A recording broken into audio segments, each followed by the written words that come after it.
Hello Vinesh Himanshu. हाँ sir, अब आवाज आ रही यस है। सर। मैं बोल नहीं रहा था बाद में से मैं सेटअप कर रहा मैं तो लीव करके आ गया बाहर से, मैंने बोला कि मेरे में कुछ इशू है। था। ऐसा कुछ नहीं। हाँ कल अचानक से लाइट कट जाने की वजह से, और कल लाइट भी कितने बजे आई, 5:30 बजे आई ऐसे कुछ। तो अपलोड नहीं कर पाया मैं, तो सॉरी उसके लिए। अच्छा विनेश, तो सर कल आज अपलोड कर देना सर। कर दिया मैंने, कर दिया। ये रहा लिंक सर उसका। ये डेट कौन सी डेट की है? अच्छा सर वो एक ही ड्राइव में कर रहे हो ना आप तो हाँ, सारे एक ही ड्राइव सारे? में। सारे एक ही ड्राइव में। ठीक है सर, वो ड्राइव लिंक तो है मेरे पास। यही वाली है, लेकिन नंबरिंग गलत हो गई है। 21 दे दिया आज का, 20 का ही है। ये रही। ठीक। अच्छा वो डेट गलत है क्या उसमें? हाँ हम्म, अच्छा, डेट। तीन ही तो वीडियो हुए सर अभी तो। 4 हो गए होंगे। फिर कितने का हो गया? तीन ही तो हुए सर, एक introduction. Okay yes. Introduction, lab setup and then architecture. Sir यहाँ पे भेजिए थोड़ा सा वो लिंक ड्राइव की चैट में। ठीक है।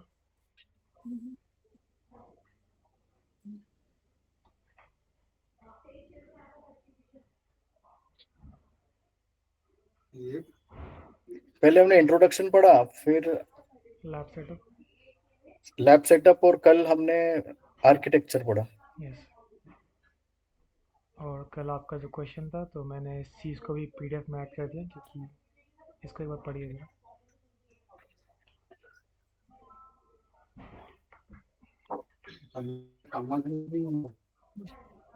इस चीज़ को पढ़िए ज़रा।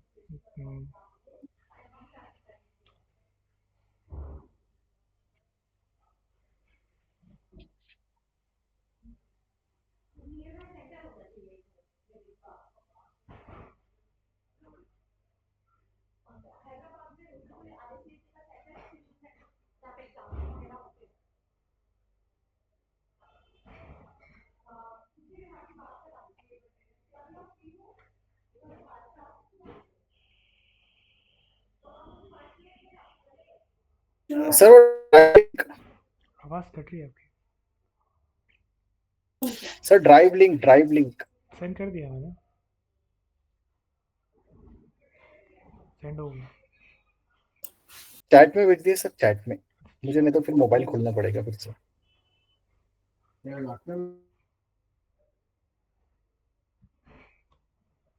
ओके।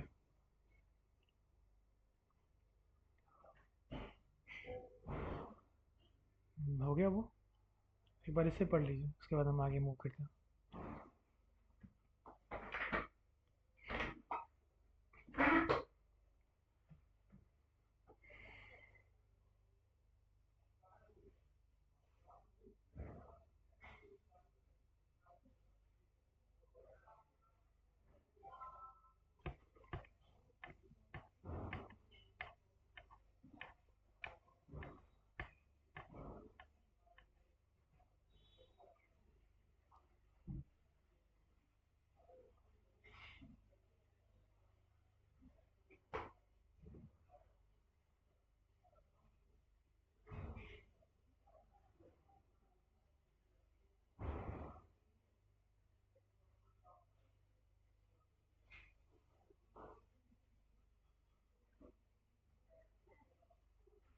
सर मतलब लाइब्रेरी थर्ड पार्टी है ना?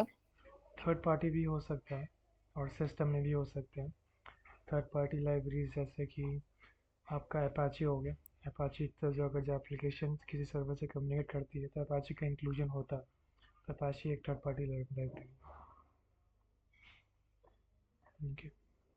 एंड देन आपकी जो एम्बेडेड लाइब्रेरीज हो गए, फिर आपका जैसे कि ड्राइवर्स के सीपीयू के लाइब्रेरीज हो गए, उसको रेंडर करने के लिए लाइब्रेरीज हो सर आपका वॉइस क्लियर नहीं आ रहा है।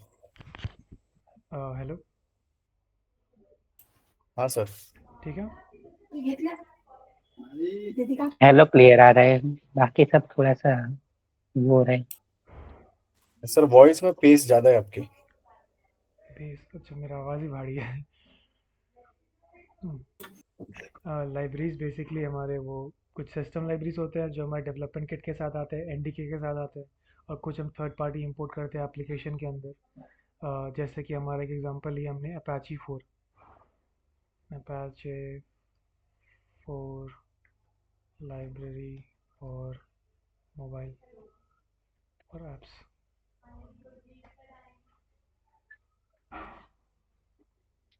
ये हमारा ये लाइब्रेरी है जो हमारे एप्लीकेशन के अंदर हम इंपोर्ट करते हैं अगर हमें सर्वर से वो सब चीज़ें करवानी का कम्युनिकेट करवाना या फिर क्रिएट करना।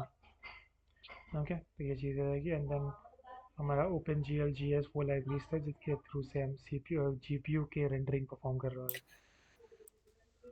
और फ्रेमवर्क्स कुछ हमारे टूल सेट्स हो गए जिनको यूज़ करके डेवलपर्स अपने एप्लीकेशंस को बिल्ड करते हैं उन्हीं टूल सेट्स को इस्तेमाल करके एप्लीकेशंस में काम करते हैं। जैसे कि यहाँ पर एक सिनेरियो है कि एक सर्विस है हमारे पास लोकेशन मैनेजर, एक फ्रेमवर्क है वो। तो फंक्शन क्या प्रोवाइड करता है? What functions are available? Location manager, fetching location, how to use them, parameters, return types. What the system will do? Provide GPS coordinates. Like services को यूज़ करना हमारे एप्लीकेशन के अंदर फ्रेमवर्क्स ये होते हैं। एपीआईज क्या होते हैं? लोकेशन मैनेजर एक एपीआई, लोकेशन मैनेजर का एपीआई मतलब कि लोकेशन मैनेजर को एक्सेस करने के लिए एक ब्रिज चाहिए, एक मीडियम चाहिए, तो वही एपीआई प्रोवाइड करता है। और इन्हीं एपीआई के थ्रू से एप्लीकेशन हमारे उस पर्टिकुलर फ्रेमवर्क के थ्रू से उस सर्विस को एक्सेस करते हैं। ठीक है, अब यहाँ पर हमारे आते हैं कुछ Android APIs and system APIs. Android APIs हमारे फ्रेमवर्क्स एपीआईज होते हैं जितने भी हमने लोकेशन मैनेजर डिस्कस करा, नोटिफिकेशन मैनेजर डिस्कस करा, एक्टिविटी मैनेजर डिस्कस करा, विंडो मैनेजर डिस्कस करा। ये सारे बेसिकली लाइक बिल्डिंग ब्लॉक्स हैं जिनको यूज़ करके डेवलपर्स अपने एप्लीकेशन बिल्ड करते हैं। क्योंकि ये बिल्डिंग ब्लॉक्स को इस्तेमाल करके, जैसे कि यूआई एलिमेंट के लिए भी फ्रेमवर्क्स यूज़ होंगे जो आपके यूज़र इंटरफेस को एनहांस करने में काम आएंगे। ओके, जैसे कि iOS का फ्रेमवर्क अलग होता है, एंड्रॉयड का फ्रेमवर्क अलग होता है। कोई कोई एप्लीकेशन देखो फ्लटर का इस्तेमाल करती है, वो भी एक फ्रेमवर्क है। तो फ्लटर का इस्तेमाल करने का फ़ायदा क्या होता है कि एप्लीकेशंस को आप कि यूज़र इंटरफेस को आप और एनहांस कर सकते हो। अब लिमिटेशंस नहीं रहेगा, बेटर यूआई इंटरफेस रहेगा। ओके, तो इस टूल सेट का इस्तेमाल करके आप यूआई इंटरफेस रहेगा। देन हार्डवेयर इंटरसेक्शन के लिए जैसे कि कैमरा का एक्सेस करना है, जीपीयूज़ का एक्सेस करना है। उसके बाद आपके अदर सेंसर्स जैसे कि आपका फिंगरप्रिंट, आपका और क्या हो सकता है सेंसर, जायरोस्कोप, देन आपका एक्सीलरोमीटर, देन आपके अदर सेंसर सिस्टम में तो अभी बहुत सारे सेंसर्स होते हैं। तो उन सबको भी एप्लीकेशन एक्सेस डायरेक्टली नहीं करेगी, बट वाई सर्टन मीडियम्स जो हमारे हार्डवेयर के एपीआईज रहेंगे। एप्लीकेशन कंपोनेंट्स बेसिकली हमारे activities, services, broadcast receiver, content provider, ये हमारे कुछ कंपोनेंट्स हैं जो हमारे एप्लीकेशन के अंदर होते हैं। ये लाइक बेसिकली हमारे स्केलेटन होते हैं हमारे एप्लीकेशन के। एक होता है ढांचा, तो इन्हीं ढांचे से हमारा एप्लीकेशन बनता है और सोर्स कोड हमारा वो फाइबर्स होते हैं, मसल्स होते हैं एक बॉडी में। तो ये फाउंडेशनल स्ट्रक्चर्स यही हैं, एक्टिविटीज, सर्विसेज, कंटेंट प्रोवाइडर। इन्हीं के ऊपर हमारे एप्लीकेशन का सोर्स कोड वर्किंग सारे इन्हीं के थ्रू से होगा, इन्हीं के मीडियम के थ्रू से होगा। इनके बारे में डिस्कस करेंगे, लेकिन अभी के लिए इतना समझना कि इंपॉर्टेंट कंपोनेंट है हमारे एप्लीकेशन के लिए activities, services, broadcast receiver, content provider. Android APS basically हमारे क्लास बेस एपीएस होते हैं क्योंकि हमारे फ्रेमवर्क्स होते हैं और फ्रेमवर्क्स हमारे जावा के फ्रेमवर्क्स होते हैं और क्लासेस ही होते हैं बेसिकली। ओके, तो जो हमारे एसडीके के साथ इंप्लीमेंट होते हैं या फिर हम कहीं और से इंपोर्ट करवाते हैं, जैसे कि मैंने कहा फ्लटर। ओके, यहाँ पर कुछ एग्जांपल्स हैं, लोकेशन मैनेजर, नोटिफिकेशन मैनेजर। फिर आते हैं हमारे सिस्टम एपीआई। सिस्टम एपीआईज और interfaces meant for the Android system, मतलब कोर सर्विसेज को एक्सेस करने के लिए प्रिविलेज एप्लीकेशंस को, जैसे कि हमारा एक एप्लीकेशन है जो हाई प्रिविलेजेस में वर्क करता है, जैसे कि रूट प्रोसेस हो गया, रूट सर्विस हो गया, तो उसको system core services operating system के कोर कमांड एग्जीक्यूट करने पड़ेंगे, तो इन सर्विसेज के थ्रू से एग्जीक्यूट करेगा। ठीक है, ये चीज़ें रहेंगी। जैसे कि रैम टर्मिनेशन परफॉर्म करने की, नॉर्मल यूज़र, नॉर्मल प्रोसेस किसी एप्लीकेशन को किल नहीं कर सकता, सिर्फ कर्नल ही कर सकता है उस प्रोसेस को किल करने का काम। मेमोरी एलोकेशन का काम नॉर्मल प्रोसेस नहीं कर सकता, सिर्फ कर्नल ही कर सकता तो है। सिस्टम एपीआई के इसको जो है फीचर्स को एपीआई को किल सिर्फ वो कर सकता है कर्नल कर्नल। नहीं, मैं बता रहा हूँ बस, सिस्टम एपीआई एक मीडियम है जो कोर सर्विसेज को एक्सेस करने के लिए इस्तेमाल होता है। ऑपरेटिंग सिस्टम के कोर सर्विस को एक्सेस करने के लिए होता है, जो रूट प्रोसेस को चाहिए होता है, जो हाई प्रिविलेजेस प्रोसेस को चाहिए होता है। Okay, okay. दोनों में फर्क क्या है सिस्टम एपीआई में और उसमें? एंड्रॉयड एपीआईज ये हमारे एप्लीकेशन स्पेसिफिक होते हैं। जैसे कि मेरा ऐप हो गया, ऐप को अगर जे कैमरा एक्सेस करना है तो बस वो कैमरा एक्सेस करेगा। लेकिन अगर जे मैं चाहूँ कि ऐप के थ्रू से मैं किसी प्रोसेस को किल करूँ तो मैं नहीं कर सकता। ऐप के थ्रू से मैं कोई प्रोसेस को स्टार्ट करना चाहूँ तो मैं नहीं कर सकता इस ऐप के थ्रू से, क्योंकि ये सर बहुत रिस्ट्रिक्टेड है। एग्जाम एग्जाम्पल, एंड्रॉइड का वो अपनी खोल के हमें एग्जांपल बताएंगे, मतलब किस तरह से चल रहा है? जैसे क्योंकि कि एपीआई शायद बहुत इंपॉर्टेंट टॉपिक है। एपीआई है, एपीआई मल्टीपल होते हैं इसको मैं, ठीक है। यहाँ पर मैंने आपको एडीबी शेल, अभी यहाँ पर ये मेरे क्रोम है, क्रोम मेरा यूज़र एप्लीकेशन है, या फिर जो बीटल एंड्रोबोट है, इसे अगर जो कुछ क्या नहीं, कैमरा ओपन करता है, तो ये कैमरा है, ये मेरा एक एप्लीकेशन है। तो इसको बेसिकली क्या चाहिए, कैमरा हार्डवेयर एक्सेस चाहिए। ठीक है, कैमरा हार्डवेयर एक्सेस चाहिए। अभी ये भी हमारे कुछ फ्रेमवर्क्स को यूज़ करके ही कैमरा एक्सेस कर रहा हो, कुछ एपीआई को यूज़ करके यूज़ कर रहा हो, कैमरा की एपीआई को यूज़ करके वो एक्सेस कर रहा हो। ठीक है, जिसे हम कहते हैं हार्डवेयर एपीआई। तो हमारा ये एप्लीकेशन हार्डवेयर एपीआई के थ्रू से कैमरा के मॉड्यूल का एक्सेस कर रहा है। इसकी लिमिटेड फंक्शनलिटी ये होगी। लेकिन कैमरा का ये एप्लीकेशन कोई और प्रोसेस को लॉन्च नहीं कर सकता, इसके सिवा ये कुछ नहीं कर सकता। जैसे कि हमारा, अगर जो मैं इसका सोचूँ ज़रा कि सिस्टम एपीआईज में क्या हो सकता है, एग्जांपल लिखा ही था मुझे। सिस्टम एपीआईज में आपका आएगा फिर, जैसे कि लोकेशन मैनेजर का आपका सिस्टम एपीआईज आ रहा है। यहाँ पर एक एग्जांपल है कि सिस्टम एपीआईज को के कोऑर्डिनेट्स निकालना है। ये एग्जांपल लिया है मैंने। allowing the application to perform regular tasks that regular apps cannot perform, like modifying system settings or accessing protected data। जैसे कि कीचेन मैंने बताया था आपको, कीचेन एक हमारा प्रोटेक्टेड सर्विस है। उसको कोई रेगुलर एप्लीकेशन डायरेक्टली एक्सेस नहीं कर सकते अगर जो उसके पास ऑथेंटिकेशन नहीं है। ओके। लेकिन अगर जो मैं चाहूँ तो मैं रूट प्रोसेस के साथ मैं उसको एक्सेस कर सकता हूँ। टेक्निकली टेक्निकली स्पीकिंग, मैं ट्राई नहीं किया है, लेकिन ऐसा एग्जांपल ले रहे हैं बस कि एक सेंसिटिव रिसोर्स है जो बाकियों के लिए लॉक्ड है, लेकिन रूट प्रोसेस के लिए वो चीज़ें अनलॉक्ड है। लाइक दिस केस, अभी यहाँ पर देखना, अभी मैं, मेरा यूज़र कौन है, मैं ये हूँ शेल। मैं चाहूँ तो एल एस करता हूँ, सी डी करता हूँ स्लैश डेटा, इसके अंदर मैं यहाँ पर आ गया, एल एस करता हूँ, क्या आ रहा है, परमिशन डिनाइड आ रहा है। जो मेरा जो यूज़र है उसको एक्सेस ही नहीं इस चीज़ का। लेकिन मैं जैसे ही स्विच करता हूँ मैं देख सकता हूँ। ओके। तो ये एक हमारा रेगुलर प्रोसेस हो गया, यूज़र स्पेस। और ये आ गया हमारा कर्नल स्पेस। कर्नल स्पेस में हमारे प्रिविलेजेस बढ़ जाते हैं, हम अपने कमांड के एग्जीक्यूशन के चीज़ें बढ़ा सकते हैं, और मैं इसके थ्रू से कुछ भी कर सकता हूँ। जैसे कि यहाँ पर मैं L S hyphen A L करता हूँ, तो हर एक एप्लीकेशन के लिए अलग अलग यूज़र्स असाइन है, इस यूज़र के प्रिविलेजेस अलग है। ये कुछ स्पेसिफिक कॉलिंग कर सकता है, उसके सिवा कुछ नहीं कर सकता। लेकिन मैं क्योंकि रूट हूँ तो मैं इसके कॉलिंग्स देख सकता हूँ, मैं इसका ट्रैफिक डाउन कर सकता हूँ, मैं इसके लॉग्स देख सकता हूँ। जैसे कि मैं करूँ अगर जो ए डी बी, ओके, डमसिस D N P S Y S, डमसिस पैकेज, ये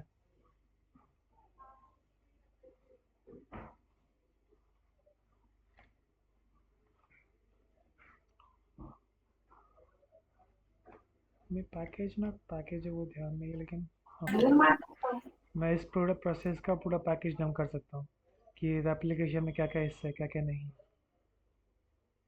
ओके, क्या क्या चीज़ें हैं इसके अंदर, क्या क्या पार्ट्स हैं, मैं सब देख सकता हूँ। तो ये सिस्टम एग्जीक्यूशन, ये एपीआई, सिस्टम एपीआई मतलब फुल कंट्रोल कर सकता है ना? जो कोर सर्विसेज होते हैं उन्हें हम एक्सेस कर सकते हैं सिस्टम हाँ, एपीआई के थ्रू से। ठीक है, मतलब ओएस वाली सर्विसेज मेन। कोर सर्विसेज कहते हैं सर। ठीक है, अभी यहाँ पर देखो इंटेंट बेस्ड एपीआईज। अभी इंटेंट बेस्ड एपीआईज हमारे जो एप्लीकेशंस होते हैं ना, दो एप्लीकेशंस हैं। दो एप्लीकेशंस एक दूसरे से कैसे कम्युनिकेट करेंगी, वो इंटेंट्स के थ्रू से कम्युनिकेट करेंगी। इंटेंट्स बेसिकली कम्युनिकेशन चैनल है जिसके थ्रू से एप्लीकेशंस दूसरे एप्लीकेशन से कोई टास्क करवाना चाहती है, कोई डेटा रिक्वेस्ट करवाना चाहती है, तो इंटेंट्स के थ्रू से कर सकती है। ओके, तो ये एक चीज़ है। Then hardware APIs allow access to device sensor Bluetooth API, जैसे कि यहाँ पर कैमरा एपीआई, कोई एप्लीकेशन को अगर जो कैमरा का मॉड्यूल एक्सेस करना है तो कैमरा के इंटरफेस के थ्रू से, कैमरा के सॉकेट के थ्रू से उसे एक्सेस करेगा। Okay, in conclusion API is a set of pre defined model sir classes. Intent based API मतलब ये भी एक टाइप ही है क्या API का? इंटेंट्स एक हमारा मेथड है, एक मैसेजिंग ऑब्जेक्ट है जिसके थ्रू से हम अपना रिक्वेस्ट को फॉर्मुलेट कर सकते हैं। ठीक है, हमारे एप्लीकेशंस डेटा अपना शेयर करते हैं रिक्वेस्ट के बेसिस पे, तो इंटेंट हमें रिक्वेस्ट जनरेट करने की एबिलिटी देता है। ओके, कि हम अपने मन एप्लीकेशन अपने रिक्वायरमेंट के हिसाब से रिक्वेस्ट जनरेट कर पाएँ एंड इसी रिक्वेस्ट को हमारे ओएस के पास भेजें एंड ओएस इस रिक्वेस्ट के प्रिविलेजेस के हिसाब से, ऑथराइजेशन के हिसाब से इस रिक्वेस्ट को या तो सेटिस्फाई करेगा या तो डिनाई करेगा। ओके, इनके बारे में आगे डिस्कस करेंगे, लेकिन अभी तो मैंने बस एपीआईज के रिगार्ड्स में इनको उसके लिए लिख दिया।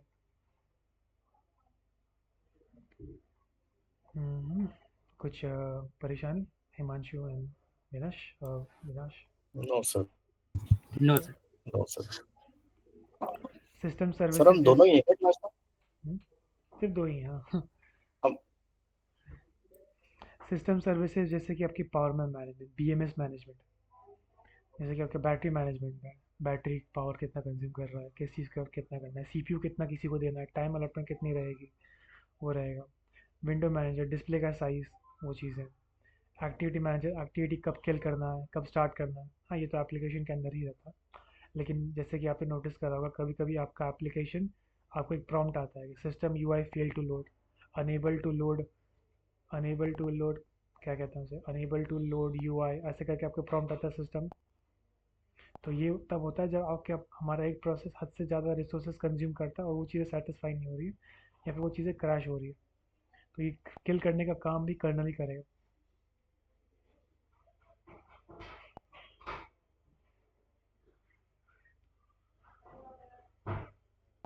और सिस्टम सर्विसेज को मैनेजमेंट हमारा सिस्टम सर्वर करते हैं, जैसे कि हमारे लिनक्स में होता है ना सिस्टम डी प्रोसेस, जो हमारा फर्स्ट प्रोसेस होता है हमारे लिनक्स में, सिमिलरली हमारे इधर भी सिस्टम डी होता है, बस नाम अलग है, सिस्टम सर्वर कहते हैं उसे, लेकिन काम पूरा सिस्टम डी का ही है। फिर आते हैं हमारे एंड्रॉयड रन टाइम, हमने डिस्कस थोड़ा सा खड़ा था, थोड़ा सा आपस देख लेते हैं कि Android run time is responsible for managing application execution return in Java slash Kotlin. Common ले रहे हैं लेकिन अदर अदर लैंग्वेज में भी लिखा जाता है। It translates bytecode into text executables which the virtual machines can execute. The Android runtime environment is one of the most important part of Android. मैंने बताया था कि हमारे पास दो टाइप के होते थे, एक ART जो हमारा लेटेस्ट है, दूसरा हमारा DVM। ART हमारा लेटेस्ट है, इसके अंदर दो फीचर्स हैं, नेमली AOT, जिसका मतलब अहेड ऑफ टाइम। बेसिकली जो हमारे सोर्स कोड रहेगा उसे पहले ही कंपाइल करके कहीं पर स्टोर कर देगा। मैंने आपको लास्ट क्लास में ये चीज़ें दिखाई थी कि ये कहाँ पर स्टोर होता है, जैसे कि सिस्टम एप्स, और ये सब हमारे सिस्टम एप्लीकेशन है। जैसे कि यहाँ पर देखो की चेन का एक प्रोसेस रहेगा, की चेन ये इसका ऑप्टिमाइजेशन वाला है, ये हम आर्किटेक्चर के हिसाब से ऑप्टिमाइज किया गया, एंड ये रहा वो एग्जीक्यूटेबल ऑप्टिमाइज्ड टेक्स्ट। तो यही ऑप्टिमाइज्ड टेक्स्ट को एवरी टाइम हमारा सिस्टम एग्जीक्यूट करेगा। यहाँ पर देखो पहले ऑप्टिमाइज करेगा, देन इसको सेव करेगा सिस्टम में, देन एवरी टाइम इसी मशीन कोड को हमारे वीएम के अंदर रन करेगा और उसका रेंडरिंग आपको यूज़र को मिलेगा। लेकिन ये जस्ट इन टाइम भी सपोर्ट करता है, मतलब कि कोई कोई एप्लीकेशन को रन टाइम में कंपाइलेशन की ज़रूरत पड़ती है ताकि मेमोरी ज़्यादा कंज्यूम ना करे, तो जस्ट इन टाइम भी सपोर्ट करता है। लेकिन जो डीवीएम था हमारा, डायरेक्ट वर्चुअल मशीन, वो सिर्फ जस्ट इन टाइम सपोर्ट करता था और इतना एफिशिएंट नहीं था, लेटेंसी ज़्यादा थी, इसकी वजह से ART का किया गया। अभी यहाँ पर आते हैं इधर, Android run time is the crucial. ये कोड को एग्जीक्यूट करने के लिए ना ART रन टाइम। हाँ, हमारा VM है, वर्चुअल मशीन, अपने रजिस्टर्स में एक मेमोरी एलोकेट करेगा डिफरेंट डिफरेंट प्रोसेस के लिए, एंड उसी रजिस्टर में, उसी मेमोरी एलोकेशन में एक वर्चुअल मशीन लॉन्च होगा जिसे हम करेंगे। अभी हम थोड़ी देर में बूट प्रोसेस जब देखेंगे तो आपको बेटर अंडरस्टैंड मिलेगा कि ये चीज़ें वर्क कैसे कर रही है। थोड़े बच्चा इसको अब देख लेते हैं एक बार। ये हमने कर लिया था। इसका काम क्या है? Execution of code, ART runs the bytecode produced by developers Java code, enabling the application to execute on the device. Just-in-time compilation, while IRT traditionally used ahead-of-time compilation, it also includes a JIT compiler for optimization performance during runtime. ART efficiently manages memory through garbage collection, freeing up resources no longer used. DVM हमारा ये चीज़ें नहीं करता था। Improve performance. ART improves performance compared to its predecessor, Dalvik Virtual Machine. Dalvik Virtual Machine, aka DVM, by pre-compiling apps during installation. जब आप application को first time launch करते हो तो उसी लॉन्च के आपने नोटिस करा फर्स्ट लॉन्च एप्लीकेशन थोड़ा लेट बूट करता है, then after that it starts booting out very fast. तो उस टाइम आपका कंपाइलेशन होता है, उस रिजल्ट का, उस आउटपुट का एक कॉपी बना देता है, देन उसी आउटपुट को एवरी टाइम प्ले किया जाता है। It is our time. Platform libraries are collection of C++ libraries that are provided essential functionalities for app development and app के अंदर फंक्शनलिटी ऐड करना। जैसे कि हमारे अगर जब ब्राउज़र ऐड करना है तो ये ऑलरेडी प्रीबिल्ट चीज़ें हैं, तो इस प्रीबिल्ट चीज़ को बस अपने अपने सोर्स कोड के अंदर इंक्लूड कर दे रहे हैं ताकि हम इस चीज़ को अपने ऐप के अंदर यूज़ कर पाएँ। डेटाबेस भी ऑलरेडी प्रीबिल्ट है, इस चीज़ को वापस से एप्लीकेशन को अंदर से यूज़ करेंगे, कोड को ही वापस से यूज़ करेंगे अपने रिक्वायरमेंट के हिसाब से। These apps interact smoothly with the Android system. Native daemons are typically written in C or C++ that run on system status and manage critical system services. अभी हमारे सिस्टम में एक और आपके लिनक्स में आपको पता होगा कि आपके मेन ऑपरेटिंग सिस्टम में भी एक इनिट स्क्रिप्ट होता है। इनिट स्क्रिप्ट होता है। सिमिलरली हमारे एंड्रॉयड में भी इनिट स्क्रिप्ट रहता है। बस ये इनिट स्क्रिप्ट हमारे एंड्रॉयड के हिसाब से कस्टमाइज होता है, एंड्रॉयड के इन्वायरमेंट के हिसाब से ऑटोमाइज किया जाता है। माउंट करना, अगर मेमोरी कार्ड है तो मेमोरी कार्ड का माउंट करना, फाइल सिस्टम को लोड करना, देन रूट की डायरेक्टरी क्रिएट करना, देन यूज़र की डायरेक्टरी क्रिएट करना, देन सिस्टम प्रोसेसेस को लॉन्च करना, बहुत सारी चीज़ें करता है ड्यूरिंग बूट। एंड देन क्योंकि बहुत सारे हमारे यहाँ पर नेटिव लाइब्रेरीज हैं, तो इन नेटिव जो हमारे सी प्रोग्राम, सी और C++ के प्रोग्राम्स हैं,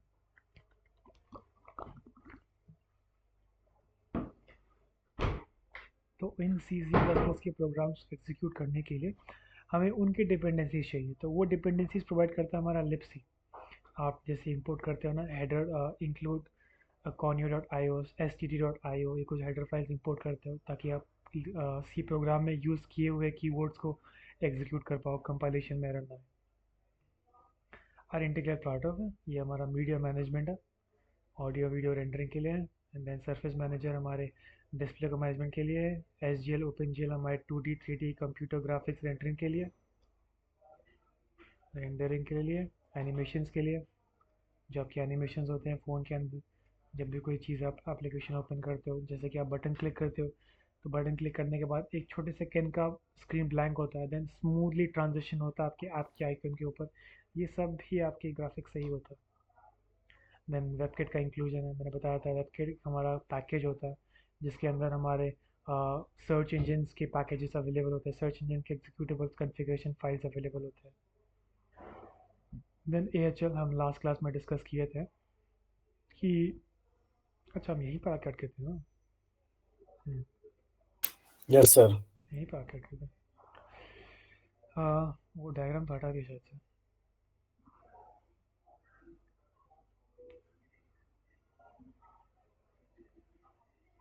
रीडू कर पाते हैं क्या?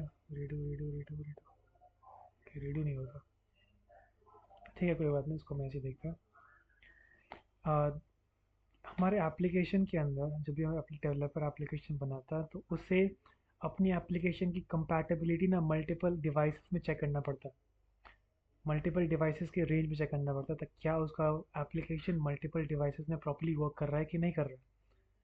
क्योंकि हो सकता है उसने जब डेवलपमेंट किया होगा, जब वो एप्लीकेशन बना रहा हो तो एक एमुलेटर यूज़ कर रहा हो, तो एक स्पेसिफिक कंपनी का एमुलेटर यूज़ कर रहा हो, स्पेसिफिक मॉडल का एमुलेटर यूज़ कर रहा हो, तो मे बी उस सिनेरियो के हिसाब से, उसके एरर के हिसाब से डेवलपर ने उस एप्लीकेशन को ऑप्टिमाइज़ किया हो ताकि उसका एरर कम आए।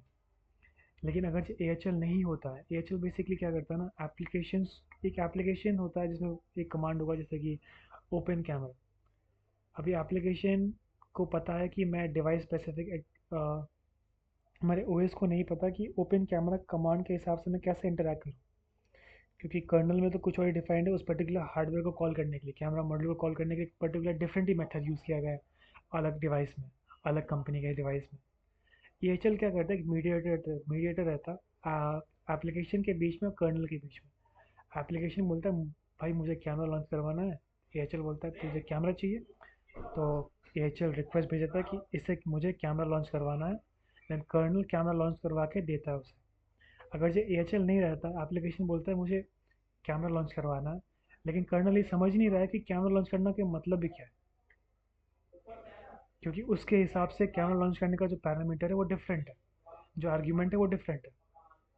तो ये दिक्कत है, अलग अलग डिवाइसेस में अलग अलग चीज़ें रहेंगी, अलग अलग मैन्युफैक्चरर्स ने अलग अलग कस्टमाइजेशन किए होंगे अपने कर्नल के इमेज में, अपने फर्मवेयर में अलग अलग कैमराज इंक्लूड करे हुए। जैसे कि हमने एग्जांपल लिया था, कोई सोनी यूज़ कर रहा है, कोई ZS यूज़ कर रहा है, सेम एप्लीकेशन में अलग अलग कैमरा मॉडल्स करने के, तो जाहिर सी बात है आप नहीं कर सकते ना कि एक एप्लीकेशन है मल्टीपल कॉलिंग की एबिलिटी डाल दो कि ZS के लिए ये यूज़ करना, सोनी के लिए यूज़ करना, ये सब नहीं कर सकते। ओके, तो AHL क्या करता है, एक मीडिएटर रहता है कि एप्लीकेशन बस बोलता है कि मुझे कैमरा लॉन्च करना है, और AHL क्या करता है कि जौन सा भी कैमरा हो वो उसे लॉन्च करवा देता है कर्नल को बोल के कि कर्नल भाई ड्राइवर लोड कर दे, कैमरा की ज़रूरत पड़ रही है।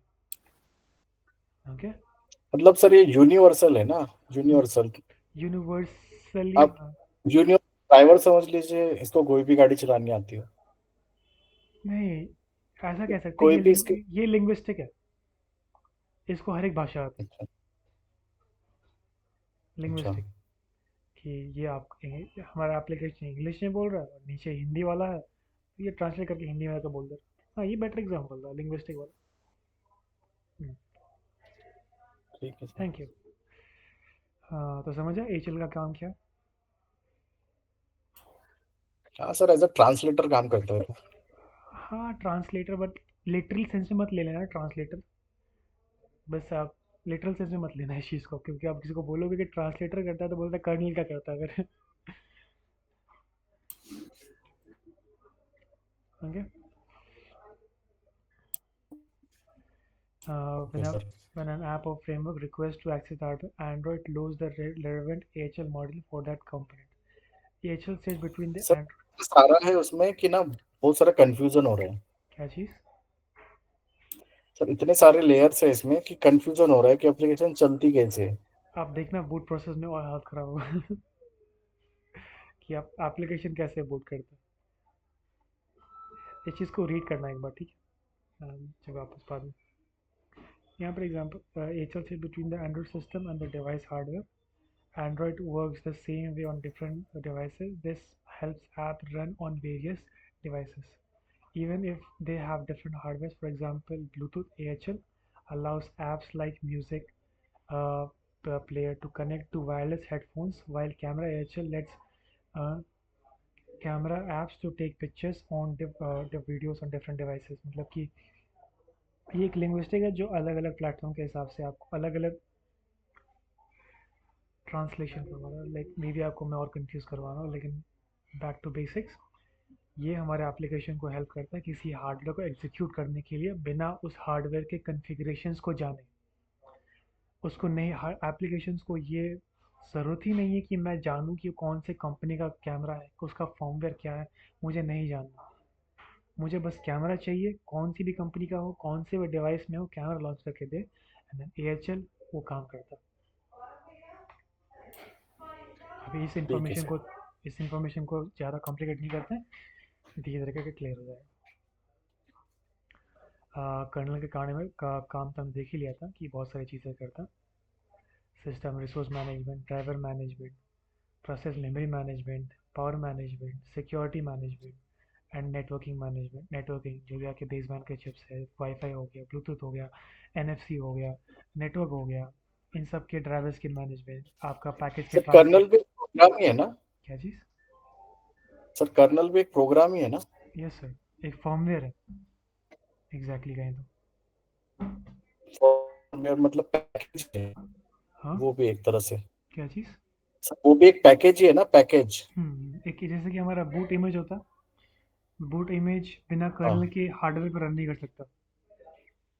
सर, जैसे सर हमारे पास सेल फोन है, सिर्फ एक हार्डवेयर, ठीक है।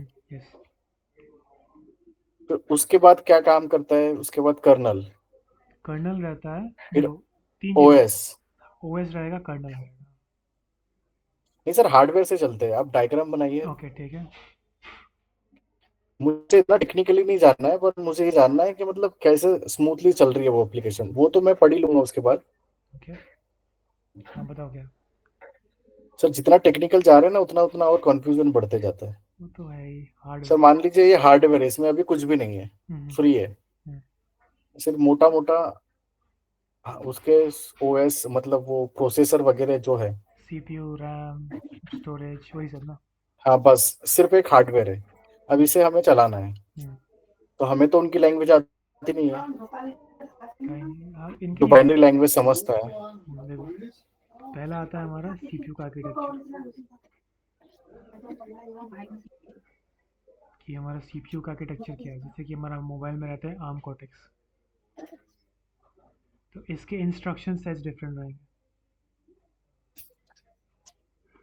इंस्ट्रक्शन सेट्स अच्छा। डिफरेंट रहेंगे, तो इसके हिसाब से आप सीपीयू का प्रोग्राम, मतलब सीपीयू को बेसिकली आपको बताना पड़ेगा कि एक प्रोग्राम लिखना पड़ेगा जो प्रोग्राम सीपीयू समझ सकता है, और सीपीयू सिर्फ इसके डिफाइंड सेट्स ऑफ इंस्ट्रक्शन ही समझेगा। इसी के बेसिस पे हम सीपीयू में प्रोग्राम लिखेंगे। ठीक है, इतना हमारा सीपीयू काम करेगा। एंड देन इनके बीच में जो कम्युनिकेशन रहेगा, हाँ सॉलिड लाइन रहेगा, जो वायरिंग रहेगा वो तो रहेगा ही रहेगा, लेकिन कैसे पैकेट्स फ्लो करेंगे वो हमारा फर्मवेयर डिटरमाइन करता है। जैसे कि अगर सबसे सिंपल एग्जांपल लें, आपका एक छोटा डिवाइस लेते हैं, मोबाइल बड़ा कॉम्प्लिकेटेड होता है, छोटा सिंपल सा डिवाइस लेते हैं। हमारे पास एक आर्डिनो है। आर्डिनो, आर्डिनो आपने सुना होगा। हाँ सर, हार्डवेयर है वो। ठीक है, एक हमारा बल्ब है यहाँ पर, हमने यहाँ पर तार जोड़ दी, सिंपल सेम ही, मतलब इतना लेवल जा रहा है, बस यही कर रहा हूँ। तार जोड़ दिए, अब जैसे साइड की बात तो है नहीं कि ऑन करेंगे तो ऑन हो जाएगा। प्रोग्राम को पता होना चाहिए कि कब ये चीज़ को हाई करना है, कब इस चीज़ को लो करना है, कब इस चीज़ को हाई करना है, कब इस चीज़ को लो अच्छा, करना है। उस हार्डवेयर को पता होना चाहिए कि उसको क्या करना है। तो यहाँ पर आता है हमारा एक माइक्रो कंट्रोलर। आपने ऐसे ऐसे काटे काटे काटे काटे काटे काटे देखे होंगे, ये हमारा माइक्रो कंट्रोलर। एक हमारा आईसी एक टाइप। आईसी अलग होता है, आईसी अलग होता है, ये माइक्रो कंट्रोलर। और जो हमारा सीपीयू होता है वो माइक्रो प्रोसेसर होता है। तो इस माइक्रो कंट्रोलर में इसको क्या रहता है, इसमें एक रहता है बूट लोडर, इसमें बूट लोडर रहता है ताकि ये प्रोग्राम्स को रन कर पाए।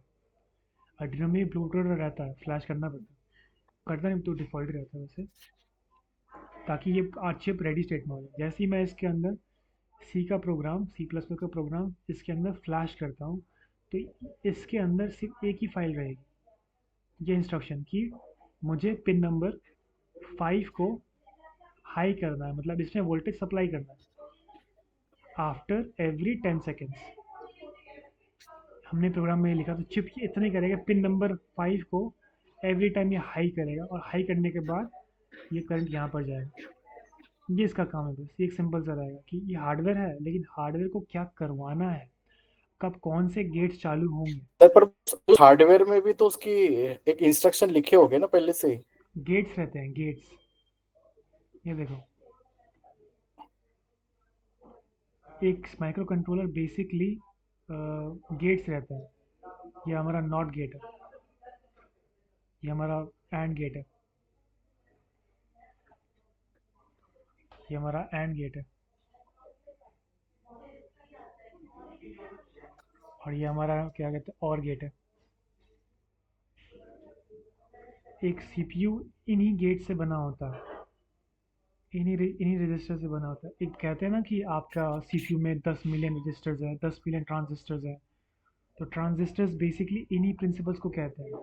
जैसे कि एक आपका, एक ट्रांजिस्टर्स भी इन्हीं सब गेट्स को मिला के ही बनाते हैं। ये आपका जॉर है, ये आपका फिर एंड नैंड है, इन सभी लॉजिक गेट्स के थ्रू से ही बनता है आपका। जैसे कि मैं यहाँ पर मानो मैं एक तार कनेक्ट करता हूँ। बस इसमें जैसे कहते हैं ना, कंपनी कंप्यूटर सिर्फ हाई और लो की लैंग्वेज ही समझता है, तो वो हाई और लो की लैंग्वेज यही होती है। अभी यहाँ पर कनेक्ट करोगे पहले,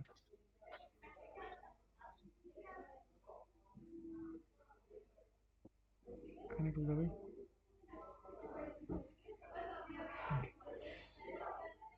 देन यहाँ पर भी ये तो ऑन ऑफ वाला है, स्विच वाला करते हैं, बेटर रहेगा।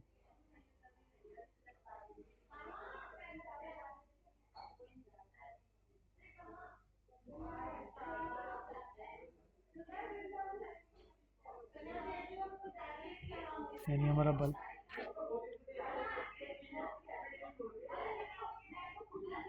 एक सीपीयू में मल्टीपल रहते हैं, अलग अलग टाइप के रजिस्टर्स रहते हैं,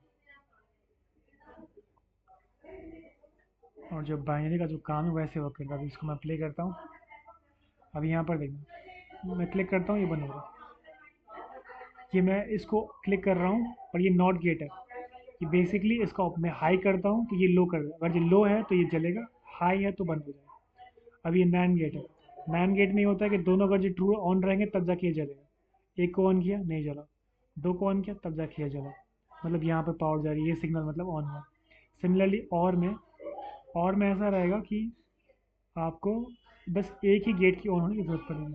तो एक माइक्रो कंट्रोलर में मल्टीपल ट्रांजिस्टर्स इसी कैटेगरीज के रहते हैं, मल्टीपल चिप्स मल्टीपल सेक्शंस इसी में रहते हैं, कि जितने ज़्यादा ये फास्ट कर पाएगा, जितने ज़्यादा ऑपरेशंस कर पाएंगे उतने ज़्यादा ही ये करेगा। तो अभी हमारे केस में अगर हम कंसिडर करें कि वहाँ पर हमने लॉजिकल ऑपरेशन डिफाइन करा कि अगर जो हर एक 10 सेकेंड में बल्ब को ऑन करना है, मतलब इस पिन को हाई करना है। इसको ऑन प्ले करते हैं, जरा एक ऑन किया तो ऑन हो जाएगा। देन ये एक रजिस्टर माइक्रो कंट्रोलर इसी चीज़ से बना होता है। तो यही प्रोग्राम हमारा करता है, यही प्रोग्राम हमारा असेंबली में ट्रांसलेट होता है, एंड देन लो लेवल में रजिस्टर्स में जाके एग्जीक्यूट होता है कि रजिस्टर्स में वोल्टेज जा रहा है नहीं जा रहा है, कम जा ज़्यादा जा रहा है कम जा रहा है, और उन्हीं वोल्टेज के हिसाब से हमारा हार्डवेयर वर्क करता है। ओके, ऐसे होता है। लाइक अगर जो ऊपर ऊपर बात करें तो ये क्या हो गया? ठीक है सर, समझ गया मैं वैसे। कहीं पर कोई डाउट किसी सेक्शन में? देन नंबर, और जब एंड देन हमारे फ़ोन की बात करें तो फ़ोन में हमारा रहेगा एक बूट मेमोरी।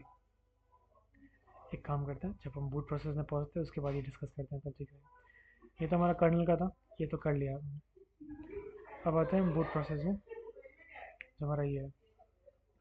अब हमारा डिवाइस जब आप पावर ऑन करते हो, स्विच ऑफ से स्विच ऑन करते हो, तो मल्टीपल स्टेजेस से गुजरता ऑन होने तक की तरह, ऑन होने तक से। तो मेनली इसमें 5 से 6 स्टेजेस रहता है, कि 6 स्टेजेस में आपका डिवाइस बूट होता है। और उन 6 स्टेजेस में हमारा सबसे पहले अगर जब हम बात करें तो हमारा कंपोनेंट्स में बूट लोडर आता है। नहीं, इससे पहले हमारा आता है बूट रोम।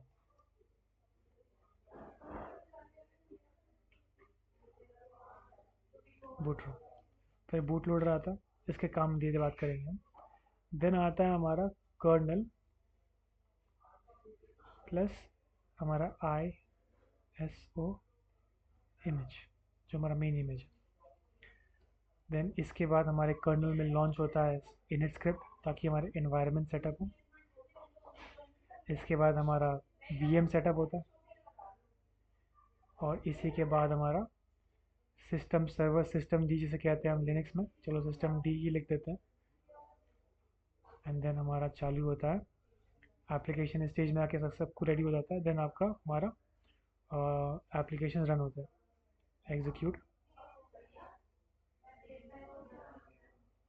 एप्स, ये होता है। ये कुछ हमारे प्राइमरी स्टेजेस होते हैं हमारे डिवाइस बूट होने तक का। अब हम डायरेक्टली थ्योरी को बाद में पढ़ेंगे, हम इमेज क्या कहते हैं डायग्राम से देखते हैं। आपको बायोस पता है क्या होता है? बायोस पता है क्या होता है?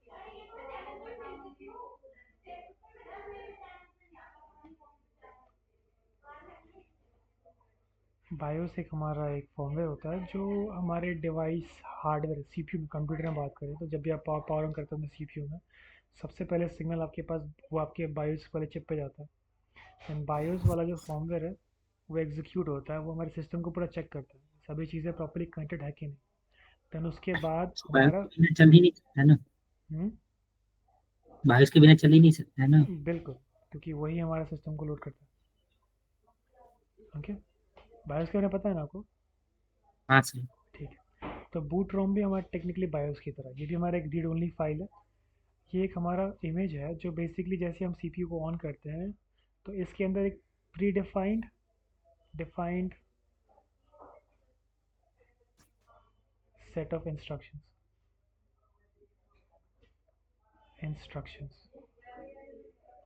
जैसे हम सीपीयू जैसे हम ऑन करते हैं सीपीयू सिग्नल इस पर्टिकुलर मेमोरी लोकेशन में भेजता एंड देन ये अपने सेट ऑफ इंस्ट्रक्शंस को एग्जीक्यूट करता एंड देन एग्जीक्यूट करने में ये अपना आगे काम करता है ये इमेज इतना अभी इसको हम यहाँ पर आते हैं वन बाय वन आपने फ़ोन को ऑन किया ऑफ से सबसे पहले सिग्नल जाएगा आपका सीपीयू के पास कि पावर ऑन होते करना क्या है देन उसके बाद आपकी मेमोरी में आपकी इंटरनल मेमोरी में एक पर्टिकुलर फ्लैश मेमोरी में जिसे हम नैंड कहते हैं नैंड यहाँ पर एक हमारा स्टोरेज एरिया रहेगा जो हमारा बूट रोम को होस्ट करके रखेगा ओके बूट रोम को होस्ट करके रखेगा बूट रोम एक हमारा फर्मवेयर होता है जो हमारे डिवाइस को आगे बूट करने में हेल्प करता है इसकी फंक्शनैलिटी जैसे कि देखें कि पोस्ट परफॉर्म करेगा पावर ऑन सेल्फ टेस्ट हमारे रैम को लोड करेगा हमारे हार्ड ड्राइव को लोड करेगा मतलब जो भी हमारा स्टोरेज एरिया है स्टोरेज को लोड करेगा रेडी स्टेट में लाएगा देन हमारा और क्या रहेगा डिस्प्ले मतलब जो भी चीज़ हमारे हार्डवेयर से रिलेटेड सभी लोड करेगा काइंड ऑफ लाइक एक ऑफिस में एक ऑफिस बॉय एवरी मॉर्निंग आके ऑफिस के सारे बिल्डिंग्स के लाइट्स को ऑन कर देना सारे फ्लोर्स की लाइट ऑन कर देना साफ सफाई कर देना ताकि बाकी जो आगे के लोग हैं तो वो अपना काम कर पाए और ये जो इमेज रहता है ये वन टाइम प्रोग्राम होता है जब चिप को डेवलप किया जाता है मतलब बिल्ड किया जाता है जब चिप का फैब्रिकेशन परफॉर्म हो रहा था उसी टाइम इस फॉर्मूले को एम्बेड कर दिया था this is flashed into the ma'am chip during fabrication आप समझना कि आपका चिप का मैन्युफैक्चरिंग फैब्रिकेशन और ये वन टाइम होता है इसे हम चेंज नहीं कर सकते तो इनमें बहुत सारे हार्डवेयर को लोड करने के बाद इसका एक इंस्ट्रक्शन रहता है कि अपनी मेमोरी में अपने स्टोरेज में जाके एक पर्टिकुलर लोकेशन में जाके जहाँ पर आपका इंटर आपका बूट सेक्टर है जो आपका बूट सेक्टर है वहाँ पर जाके लोड करो हमारा बूट लोडर का इमेज हमारे रैम के अंदर ओके बूट लोडर का जो इमेज रहेगा उससे हमें लोड करना है रैम के अंदर ठीक है इसका इतना रहेगा इतना समझ आया hello yes sir. And then boot loader इस स्टेज में आपको अपनी कंपनी का लोगो दिखता है कंपनी का लोगो दिखता है और ये जो इमेज रहता है ये कंपनी खुद बनाती है मतलब सभी चीज़ें खुद ही बनाती है लेकिन जो आपको लोगो दिखता है इसी के अंदर डिफाइंड रहता है उसके बाद हमारा आगे का फ्लो बढ़ता है हमारे बूट लोडर के पास अब बूट लोडर का काम क्या है बूट लोडर का काम है बूट LOAD बूट लोडर का काम है हमारे फाइल सिस्टम को लोड करना हमारे उसके बाद कुछ बैकग्राउंड प्रोसेसेस को लॉन्च करना सिस्टम सर्विसेज जो भी चीज़ें बैकग्राउंड प्रोसेस को लॉन्च करना जो भी हमारे क्रूशल है आगे के लिए देन और भी बहुत सारे काम करता है इन सब काम करने के बाद इसका लास्ट काम रहता है कि कर्नल का इमेज प्लस ISO इमेज को रन करवाएं। पहले तो कर्नल को लॉन्च करते हैं। इसी स्टेज में हमारा कर्नल ही बूट हो रहा होगा। तो अब फ्लो का कंट्रोल बूट ऑर्डर से होके कर्नल के पास जाता है। कर्नल के पास फ्लो आया, कंट्रोल आया। अभी कर्नल लॉन्च हुआ है तो बेसिकली कर्नल लॉन्च होने का मतलब है कि आपके पास शेल आया, शेल लॉन्च हो गया, आपका कमांड इंटरप्रेटर लॉन्च हो चुका है। और कर्नल आपका और भी क्या करेगा, ये अपने सर्विसेज लॉन्च करेगा। ठीक है, अपना नेटवर्क ड्राइवर्स, देन आपका सिक्योरिटी,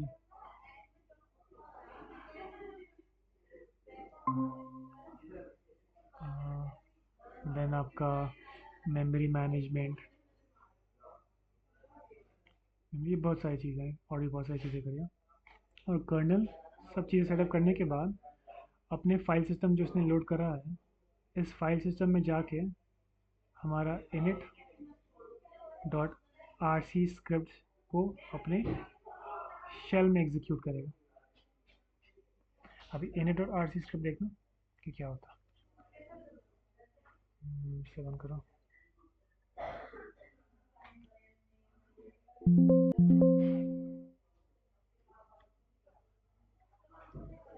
इंडिविजुअल मैं ऐसे करता हूँ, मैं एलएस करता हूँ। यहाँ पर देखो, ये दिख रहा है स्क्रिप्ट init डॉट RC। यहाँ पर मल्टीपल स्क्रिप्ट दिख रहे होंगे आपको init के रिगार्ड में, लेकिन जो मेन स्क्रिप्ट है ये है जिसे हमारा कर्नल एग्जीक्यूट करता है बूट पर के टाइम में। और ये सारे इनके अंदर रेफरेंस किए गए। अब मैं इसको क्या करता हूँ, तो यहाँ पर देखो, तो यहाँ पर अगर जब चेक करोगे मतलब सिंपल है। यहाँ पर बहुत सारे, जैसे कि हमारा फाइल सिस्टम जब बूट होगा, तो हमारे प्रेजेंट जो रूट के यूजर्स रहेंगे, जो सिस्टम यूजर्स रहेंगे, जो सिस्टम प्रोसेसेस रहेंगे, तो उनके हिसाब से उनका यूज़र नेम क्रिएट करना, उनके होम डायरेक्टरी क्रिएट करना, उनके परमिशंस डिफाइन करना है, और कुछ कुछ प्रोसेसेस लॉन्च करने हैं, और उन उन प्रोसेसेस के डायरेक्टरी बनाएं ताकि वो प्रोसेस करे तो वो अपने डेटा कहीं पर स्टोर कर पाए। टेम्परेरी डायरेक्टरी बनानी है, प्रोसेसेस को लॉन्च करना है। बहुत सारी चीज़ें यहाँ पर कमांड लिखी है, जैसे कि mkdir, chown, remove, make, execute, recon, affairs के बाद बहुत सारे प्रोसेस रहते हैं। बेसिकली वन बाय वन करके सारे कमांड्स हमारे शेल के अंदर एग्जीक्यूट होते हैं, और इसके थ्रू से हमारे इन्वायरमेंट पूरा सेटअप हो जाता है। ओके, हमारा OS मतलब ऑलमोस्ट सेटअप हो जाता है। अभी इनिट स्क्रिप्ट के पास अगर जो जाए, जैसे इनिट स्क्रिप्ट क्या करता है, इनिट स्क्रिप्ट क्या करता है कि आप आए यहाँ पर init script dot RC init script अभी लॉन्च हुआ। इसका काम क्या रहेगा कि setup root slash user directories files, permissions, ownership, launch, services, and create their directories. देन उसके बाद आपके अदर मतलब सारे मतलब ऑल दो और एवरीथिंग लिख देता हूँ, everything required to get the system ready। सारे स्क्रिप्ट एग्जीक्यूट करना जो भी चीज़ें। एंड देन अभी इसमें एक और चीज़ है कि ये स्क्रिप्ट तो लॉन्च हो गया। अभी स्क्रिप्ट में एक लास्ट सेक्शन रहता है, एक लास्ट पार्ट रहता है कमांड का कि लॉन्च ज़ायगॉट। ज़ायगॉट आपने वो VM के PDF में देखा होगा। ज़ायगॉट का काम देखते हैं अब इस सेक्शन के बाद हमारा जो ज़ायगॉट लॉन्च होगा, ये हमारा बेसिकली हमारे VM लॉन्च होगा। तो ये कैसे लॉन्च होगा वो देखना कि अब आते हैं यहाँ पर ज़ायगॉट लॉन्च हो रहा। ज़ायगॉट बेसिकली एक प्रोसेस है हमारे VM का, जैसे कि आपने नोटिस करा होगा। इसको मैं नीचे करता हूँ। यहाँ पर ये हमारा VM है, ये हमारा ART है।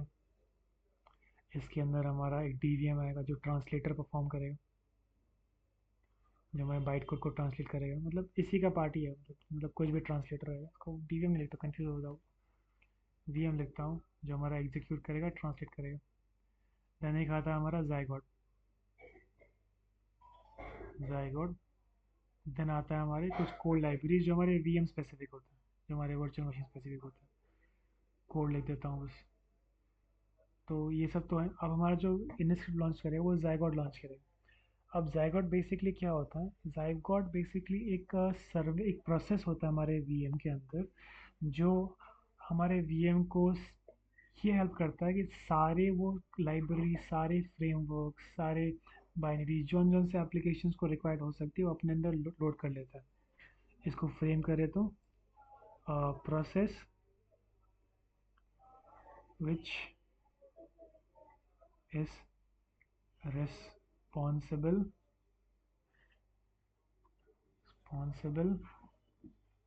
for providing all the frameworks, is providing access to all the frameworks, framework APIs, libraries to the application being executed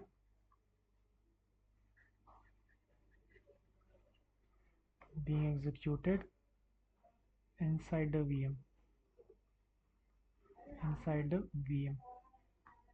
okay, तो इसका मेन काम रहेगा कि responsible providing access to all the frameworks, APIs, libraries to the application, whichever is required to the application. तो ये इसका whichever resources is required to the for the application to work properly. तो ज़ायगॉट का ये काम होता है। ये बेसिकली क्या करता है? ज़ायगॉट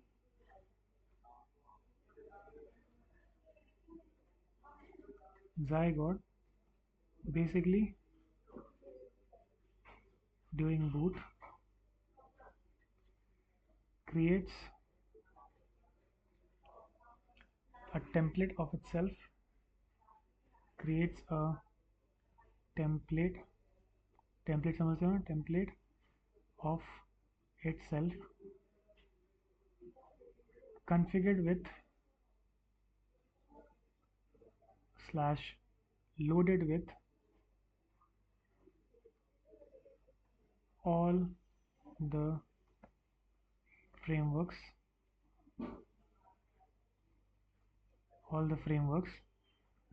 and libraries basically Zygote basically during boot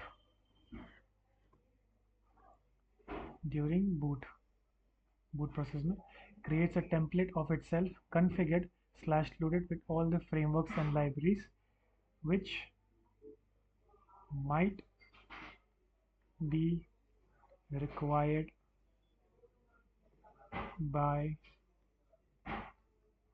a application process.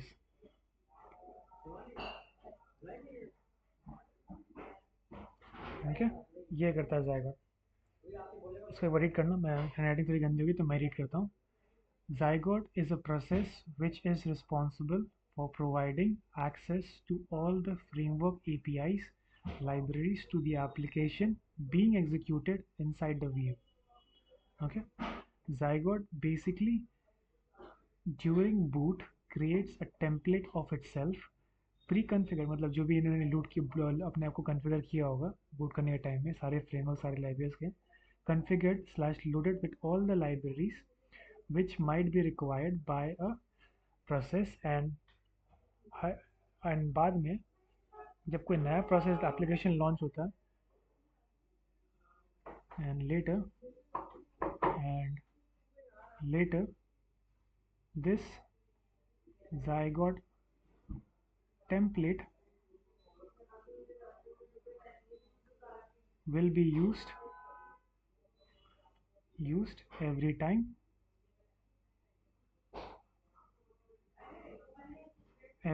ठीक है. later this zygote template will be used every time. एक बार दोबारा एडिट करता हूँ देन इससे वापस मूव करते हैं ताकि जो फ्लो रहेगा आपको बेटर समझ आए. ये हमारे VM का है.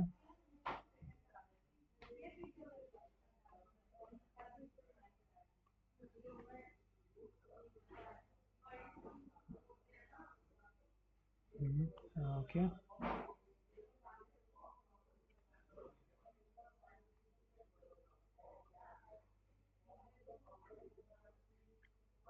ठीक है.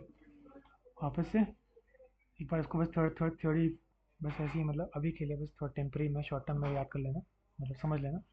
ये हमारा VM का प्रोसेस है, ART है, वर्चुअल मशीन है, zygote है. इसी के अंदर हमारा एप्लीकेशन एग्जीक्यूट होगा और ये कोड लाइब्रेरी से जो हमारे ART को ओवरऑल उसके ड्राइवर्स प्रोवाइड कर रहे हैं, उसके फॉर्मेट्स प्रोवाइड कर रहे हैं. अभी हम zygote के बारे में बात सर ऐसा कंटेनर टाइप हो रहा है ना एप्लीकेशन? हाँ कंटेनर टाइप ही होगा, इसके बारे में बात करेंगे. ठीक है. अभी zygote को देखना दोबारा, उसके बाद हम डायरेक्टली मूव करेंगे क्योंकि ये चीज़ें इंपॉर्टेंट है, नहीं तो फिर लॉस हो जाएंगे फिर से. A zygote is a process which is responsible for providing access to all the framework APIs, libraries to an application being executed in the VM. Okay, kind of like exchange हो रहा है data, मतलब frameworks के बीच में application को easy access मिल रहा है. ठीक है. एंड देन यहाँ पे अब zygote कैसे कन्फिगर होता है. zygote एक ही बार कन्फिगर होता है, वो भी बूट के टाइम में. zygote basically during boot creates a template of itself configured, loaded with all the frameworks libraries which might be required by a application process. And then every time उसके बाद से एक बार configure होने के बाद से this zygote template is used to launch other applications. Okay, ये हो गया हमारा. सर जाइगोट को हैक कर लिए तो मेरा सेल फोन अंदर हो जाएगा? ये zygote नहीं, उसको नहीं हो सकता. हाँ वनरेबिलिटी आ सकती है अगर जो उसके फॉर्म में अपडेट्स में पैचेस में दिक्कत आ गई तो, लेकिन बहुत कम होता है क्योंकि ये लेगेसी वाली चीज़ें चलती हैं यहाँ पर. ये आपको पता है ART कब आया था. ART जब आया था जेली बीन का टाइम में, जेली बीन का टाइम में आया था मतलब जाइगोट को अब हम लोग हैक नहीं कर सकते? ना. ये अंदर का आप प्रोसेस ऐसे बोल रहे हो? है ना, ये VM का प्रोसेस है. हम कर्नल के पास पहुँच सकते हैं कुछ हद तक. हम कर्नल के पहुँचने के लिए बस हमें क्या चाहिए, एक ऐसा एप्लीकेशन को कॉम्प्रोमाइज़ करना है जो सिस्टम प्रिविलेज के साथ वर्क करता है, जो हाई प्रिविलेज के साथ वर्क करता है. देन उसके थ्रू से हम अटैक कर्नल को एक्सेस करेंगे. ऐसा रहता है. zygote तो हमारा वो एप्लीकेशन को एग्जीक्यूट करता है अपने VM के अंदर. ठीक है. अच्छा. अभी कुछ और टॉपिक सर नहीं करते, बताओ. सर आपने अभी बोला ना कि सारे को परमिशन देता है करके पर एग्जीक्यूट करने की, क्या चीज़ या इसके पास होती है परमिशन समझा नहीं. सारी एप्लीकेशंस को VM में? सर VM में एप्लीकेशन को एग्जीक्यूट करने की अथॉरिटी होती है ना इसके पास, किसके पास. जाइगोट के पास. नहीं zygote मतलब एज अ प्रोसेस के मैं बता रहा हूँ मैं आपको, मतलब इम्पोर्टेंट चीज है. Yes exactly important. ठीक. बस अभी थोड़ी देर के लिए आप बस सुनिए मेरे को. ठीक है. उसके बाद आपको समझ आ जाएगा क्योंकि आप जो पूछ रहे हैं वही हमें बात करना है कि zygote का काम क्या है एक्चुअल में. टेम्पलेट तो बना के दे दिया हर एक लाइब्रेरीज का, अब इसका काम क्या है. तो क्या इसको जूम करते हैं. ठीक है.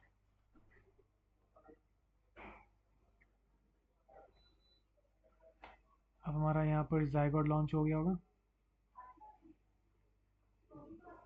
zygote ने अपने आप को कॉन्फ़िगर कर लिया. Configured. And then zygote launch होने के बाद zygote को जो जो फ्रेमवर्क्स की एक्सेस मिलता है ना वो डायरेक्टली नहीं मिलता. जायगॉट को एक्सेस लेने के लिए सिस्टम्स डी को लॉन्च करना पड़ेगा, सिस्टम सर्वर को लॉन्च करना पड़ेगा कि सिस्टम सर्वर ही फ्रेमवर्क्स का मास्टर है. Okay, system server is the master of application framework. S system server is the master / controller of application framework.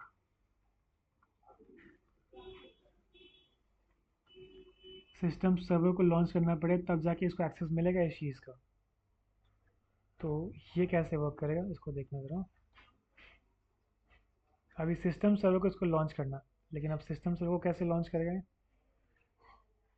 इसको सबसे पहले उन सभी कॉन्फ़िगरेशन को लॉन्च करना पड़ेगा जो सिस्टम सर्वर को ज़रूरत है वर्क करने के लिए. लाइब्रेरीज लिख के देता हूँ इसमें. ये सभी सर्विसेज जो सिस्टम सर्वर को लॉन्च करने की ज़रूरत पड़ेगी. एंड देन इन लाइब्रेरीज के लोड होने के बाद जायगॉट लॉन्च करेगा हमारे सिस्टम सर्वर को.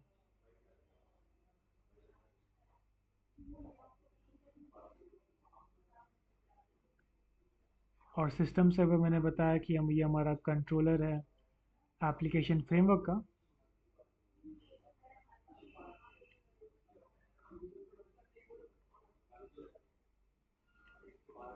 एप्लीकेशन फ्रेमवर्क का कंट्रोलर है, यही हम मैनेज करता है हमारे सारे फ्रेमवर्क्स को.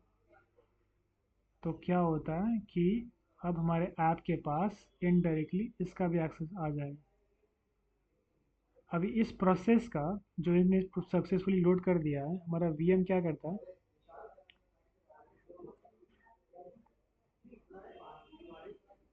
हमारा सिस्टम क्या करता है कि इस पूरे प्रोसेस की आउटपुट का ऐसे करता है. ये हमारा जायगॉट का टेम्पलेट बनाते हैं हम. यहाँ पर लिख देते हैं लाइब्रेरीज.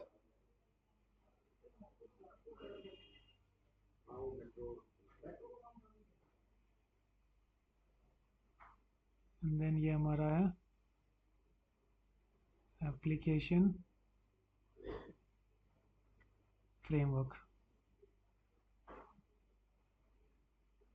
जो पूरा कॉन्फ़िगर्ड है. और ये इसमें मैं लिख देता हूँ जायगॉट.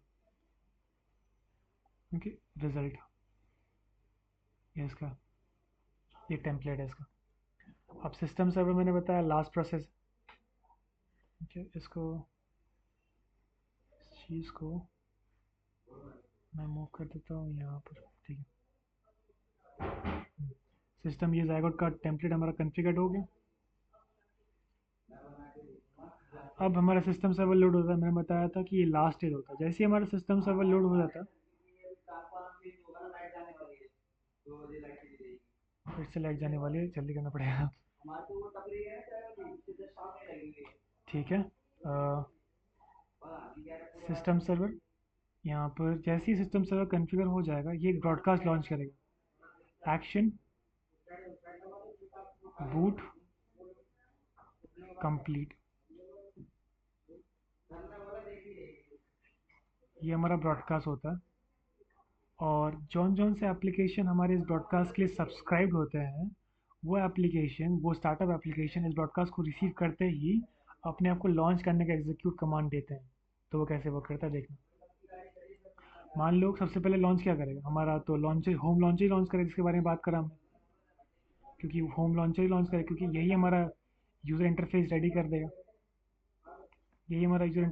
देगा.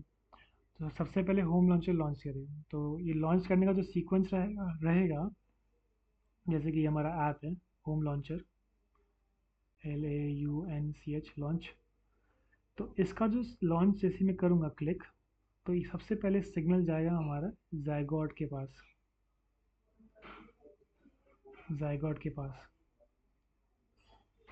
देन जायगॉट क्या करेगा,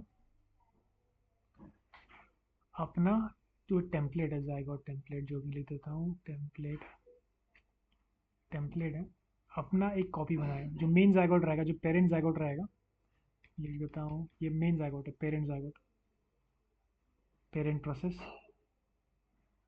तो ये अपना एक कॉपी बनाएगा, फॉर्किंग करेगा. देन एक चाइल्ड प्रोसेस क्रिएट करेगा, इसमें देता हूँ zygote। देन हमारा ये आएगा, ये लाइब्रेरीज,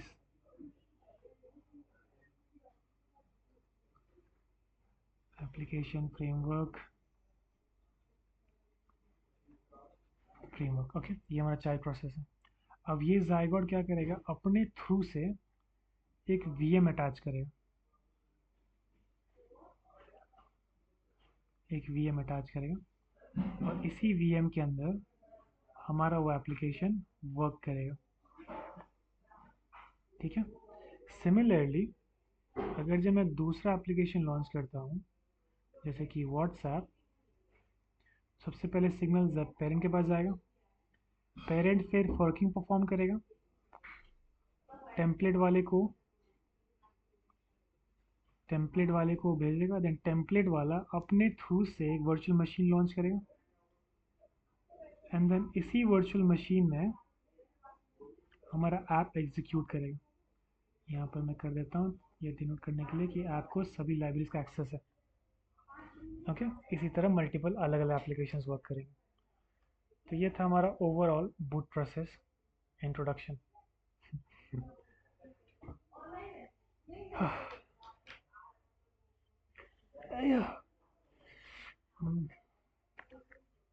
थोड़ा इस इंफॉर्मेशन को थोड़ा ऑब्जर्व होने दो।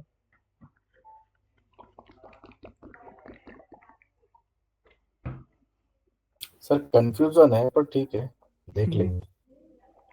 कोई नहीं, इसको दोबारा देखना। हाँ, चलो अब इस चीज़ को स्ट्रेट लाइन में कर देते हैं, थोड़ा सा बेटर है।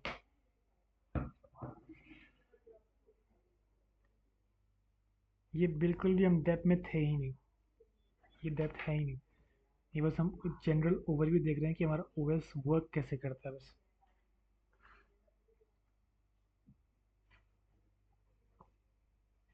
ओके, पावर का सिग्नल, देन ये जाएगा सीपीयू के पास, सीपीयू फिर हमारे नैंड में जाके, एसपीआई नैंड में जाके हमारे एक पर्टिकुलर सेक्शन में बूट रोम का जो ब्लॉक रहेगा उसको चालू करेगा, बी आर लिख देता हूँ मैं। एंड बूट रोम अपना सारा काम करके सारे हार्डवेयर को इनिशियलाइज करने के बाद हमारे स्टोरेज में से एक पर्टिकुलर लोकेशन में जाएगा जहाँ पर हमारा बूट लोडर स्टोर्ड है।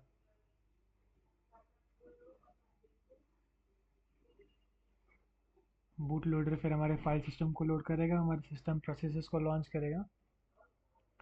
उसके बाद बूट लोडर का लास्ट काम जो रहेगा, अपनी जो फाइल सिस्टम इसने जो लोड करा है उस फाइल सिस्टम में जाके इस स्टेज में आपको कंपनी का लोगो दिखेगा। यहाँ पर आने के बाद आपको आएगा, अच्छा एक बेटर इसमें इंटरफेस भी तो है, बस ड्रॉ भी तो था, इसमें बेटर रहेगा।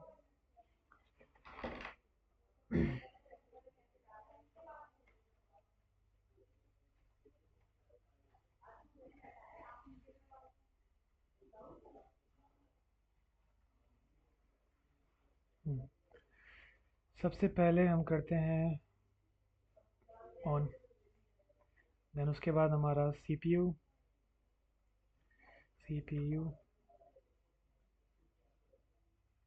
देन उसके बाद हमारा आता है बूट रोम,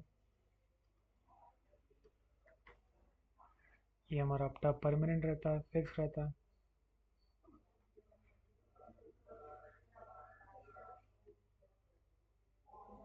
ठीक है, फिक्स है, कोई नहीं।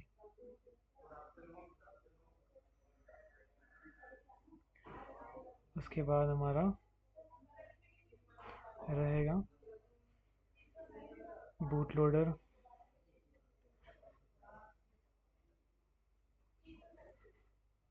बूट लोडर हमारे फाइल सिस्टम को लोड करेगा, मेमोरी को लॉन्च करेगा, मेमोरी में सब कुछ करने के बाद फिर आता है हमारा कर्नल की बारी।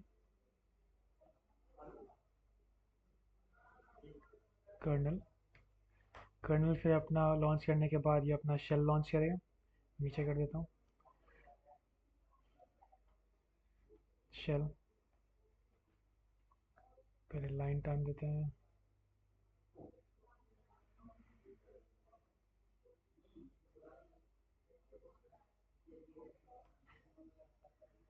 हमारा ये कर्नल, देन कर्नल के बाद हमारा ये जो शेल लॉन्च करेगा वो है। देन शेल लॉन्च करने के बाद यहाँ पर लॉन्च होगा हमारा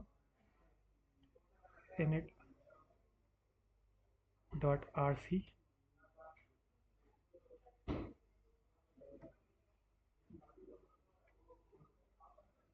ओके, इसको यहीं पर से रहता।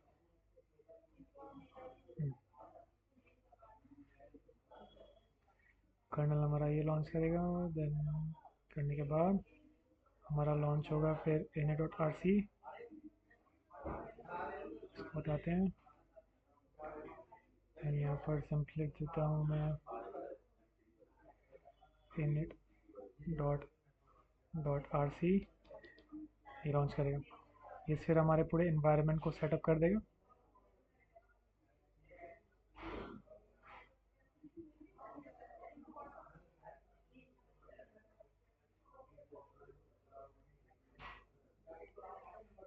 एरो गलत हो गया, ये लॉन्च करेगा। उसके बाद init.rc सारे काम करने के बाद इसका काम आएगा अब जो मेन इंटरेस्टिंग हिस्सा है वो लॉन्च करना है वीएम के प्रोसेस को, जो हम ज़ायगोट कहते हैं, GOT ज़ायगोट।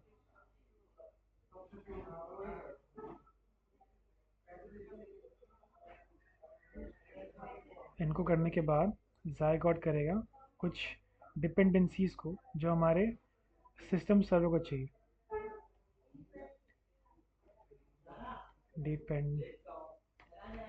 लाइब्रेरी लिख देता हूँ बस, लाइब्रेरी BRAROY, जो हमारे सिस्टम सर्वर को चाहिए।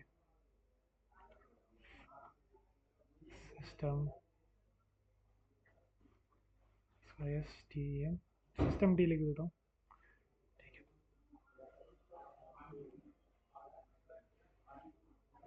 उसके बाद जब हमारा ये हो जाता है तो ये हमारा क्या लॉन्च करता है फिर, जो हमारा मेन इंटरेस्टिंग पार्ट है, system server SERV, system server. System server मैंने बताया था, ये हमारा एप्लीकेशन फ्रेमवर्क को कंट्रोल करता है, हमारे कोर सर्विसेज को कंट्रोल करता है हमारे सिस्टम का। और यहाँ पर मैं छोटा सा टाइप बॉक्स बना देता हूँ, एप्लीकेशन फ्रेमवर्क, एप्लीकेशन फ्रेमवर्क का। देन यहाँ से इसको यहाँ देते हैं, देन ये हमारे ज़ायगोट के पास आ गया जो हमारा वीएम का प्रोसेस है। अब ठीक है, अब ये वीएम जो ज़ायगोट हमारा कॉन्फ़िगर्ड हो गया होगा अब तक, सारे इसको चीज़ें मिल गई, डिपेंडेंसीज मिल गई होंगी। अभी यहाँ पर मैं एक टेम्पलेट क्रिएट कर देता हूँ, इसके अंदर लिख देता हूँ मैं ज़ायगोट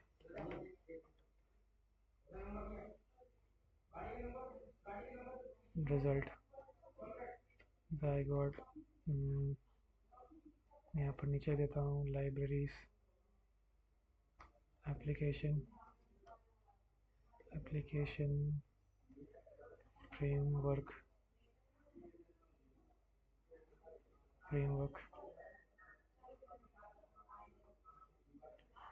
ये हमारा ज़ायगोट है जो कॉन्फ़िगर हो चुका है, इसका रिज़ल्ट।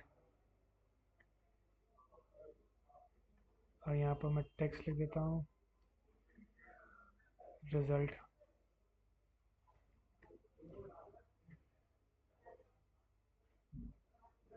नीचे कर देता हूँ, यहाँ पर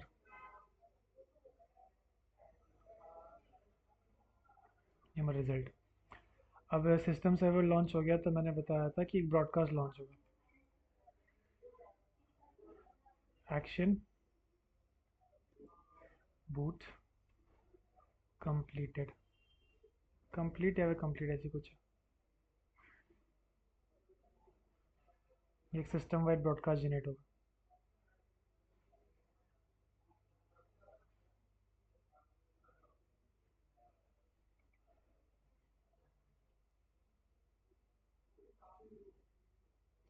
okay, system wide broadcast generate होगा। अब जितने भी एप्लीकेशंस इस ब्रॉडकास्ट के लिसन करना होगा, लिसन कर रहे होंगे, अभी यहाँ पर कौन सा दूँ, अब जितने भी एप्लीकेशन इस ब्रॉडकास्ट के लिसनर होंगे, apps listening for the broadcast, जितने भी लिसन कर रहे होंगे इस ब्रॉडकास्ट के लिए, ऑन रिसीविंग एक दिस, स्पेसिफाई एप्लीकेशंस होंगी ना सर वो ओएस की नहीं है जो हमारे स्टार्ट करनी है। वो, हाँ, कोर सर्विसेज भी रहते हैं और हमारे एप्लीकेशंस भी रहते हैं। ओके, जैसे कि आप, जैसे हमारे विंडोज़ में रहता है स्टार्टअप एप्लीकेशंस, वो हमारे फ़ोन में भी रहते हैं स्टार्टअप एप्लीकेशंस, जो बूट के समय ही आपको कॉन्फ़िगर नहीं करना पड़ता, इनके कमांड में ही रहता ये चीज़ों को। ये मैनिफेस्ट फाइल में जब देखेंगे तो वहाँ पर ये रहेगा एक्शन बूट कंप्लीट रिसीव का ये प्रॉम्प्ट। अब जैसे ही ये लिसन करेगा इस ब्रॉडकास्ट को, मतलब रिसीव कर लेगा, ये चाहेगा कि मैं एग्जीक्यूट हो जाऊँ, तो एग्जीक्यूशन का जो सिग्नल जाएगा वो जाएगा हमारे ज़ायगॉट के पास। अब ज़ायगॉट क्या करेगा, अपना एक टेम्पलेट बनाएगा, इसे कॉपी कर सकता हूँ, ओके, एक कॉपी बनाया, देन इस कॉपी के थ्रू से एक वीएम अटैच करेगा,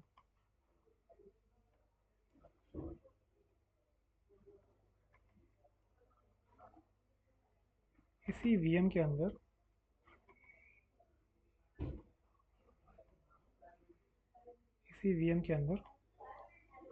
ऐप एग्जीक्यूट होगा, ठीक है। सिमिलरली ये स्टेज, ये जो है इतना कॉपी पेस्ट कर देता हूँ बस,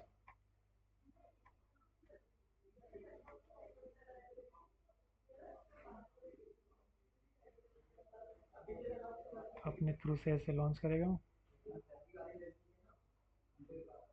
वीएम, देन ये करेगा एग्जीक्यूट। ये इसकी अपनी मेमोरी है, इसका अपना लोकेशन। अब यहीं पर बाकी एप्लीकेशन भी वही चीज़ें करेंगे जो ये करेगा।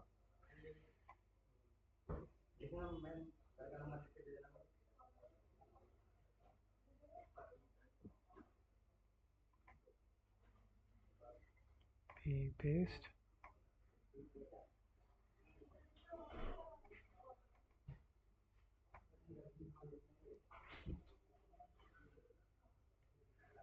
ओवरले है,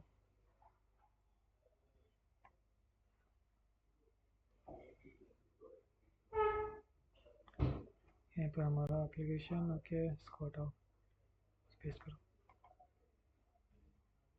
ये वर्क करेगा, ओके। तो ये था हमारा छोटा सा neat and clean properly diagram, जो हमारे बूट प्रोसेस के बारे में फंडामेंटल, ओके। छोटा था पर बड़ा कंफ्यूजन था सर।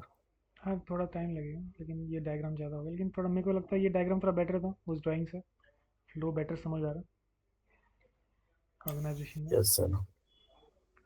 सर इतना हमें देखना पड़ता है कि प्रोसेसेस कैसी नहीं चल नहीं, रही है, क्या कर रही है एमपीटी बता में। रहा हूँ, नहीं नहीं, मैं बता रहा हूँ बस कि हमारे आर्किटेक्चर के बारे में, जब हम एप्लीकेशन पेन टेस्टिंग कर रहे हैं, लेकिन मोबाइल पेन टेस्टिंग, जब ओएस की भी पेन टेस्टिंग होती है, जो आपका एंड्रॉइड 15 है उनकी पेन टेस्टिंग होती है, तो ये सब चीज़ें पता होनी चाहिए फंडामेंटल। उसके बाद तो जितना भी हमारा रहेगा सारे एप्लीकेशन स्पेसिफिक ही रहेंगे, ठीक है। तो इस चीज़ का स्क्रीनशॉट मैं चैट में भेज देता हूँ, ओके, एस्केप,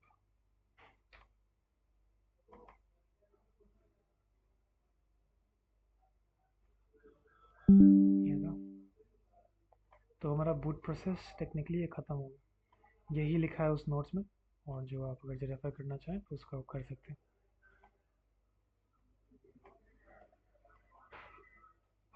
डॉक्यूमेंट्स में शेयर करने थे, बूट प्रोसेस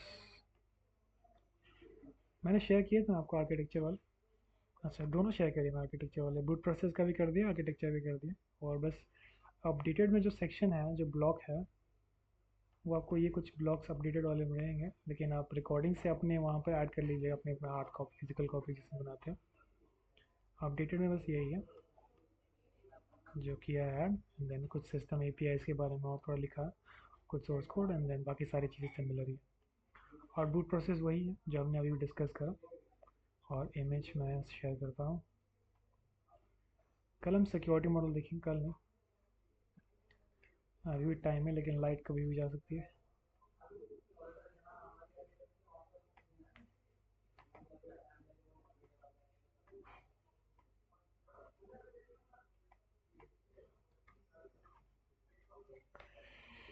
ओके, आज के लिए इतने रखें क्योंकि हो गया, कंटिन्यू ओके करें। सर। नहीं सर, इतना ही ठीक है आज के लिए। ओके ठीक है। और अगर जो मैं आपको एक होमवर्क दूँ, वीकेंड्स में 2 ऑफ है, तो ये पीडीएफ है क्या मेरे पास?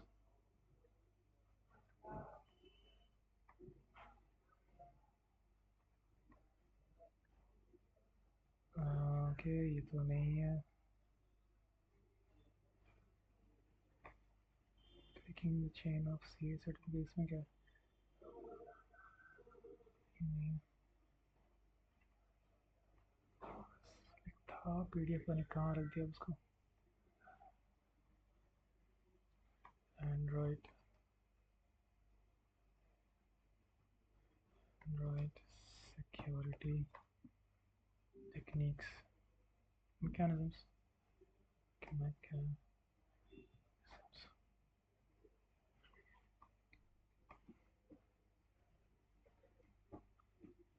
ये पेज है, इस चीज़ को पढ़ना, और यहाँ से अगर आपको आगे मूव करते हो आप, ये डॉक्यूमेंटेशन स्क्रीन आएगा। नहीं दिख रही सर। स्क्रीन तो दिख रही है, स्क्रीन तो शेयर है। No sir. अब दिख रहा है आप स्क्रीन, तभी भी स्क्रीन शेयर ही है। नो सर, स्क्रीन नहीं, बस आपका नाम दिख रहा है।